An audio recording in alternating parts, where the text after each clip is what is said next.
First R பத்தி படிக்க போறோம். ஓகேவா?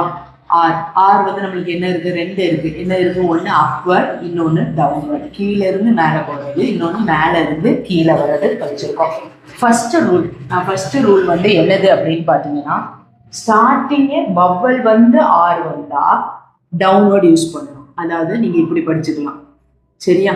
நான் இன்ஸ்டியூட்ல எப்படி நடத்துறேனோ அதே தான் நான் இங்க நடத்துறேன். ஸ்டார்டிங்கே வந்து என்னது, நம்மளுக்கு வவ்வல் வந்து ஆர் வந்தா டவுன்வர்ட் யூஸ் பண்ணணும். அதாவது இதுக்கு எக்ஸாம்பிள் பாருங்க. இப்போ இதான் கோடுன்னு வச்சுக்கோங்க. இப்போ உங்களுக்கு நான் வந்து ஒரு வார்த்தை கொடுக்கேன், ஓர். இதை எப்படி நம்ம வாசிப்போம்? ஏற்கனவே நான் சொல்லியிருக்கேன், சவுண்டு படி தான் நம்ம எடுக்கணும்.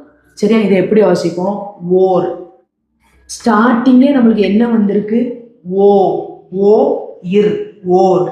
ஸ்டார்டிங்கே என்ன வந்திருக்கு? வவ்வல் வந்திருக்கு. அப்போ நம்ம என்ன செய்யணும்? டவுன்வர்டு தான் யூஸ் பண்ணணும். ஓம்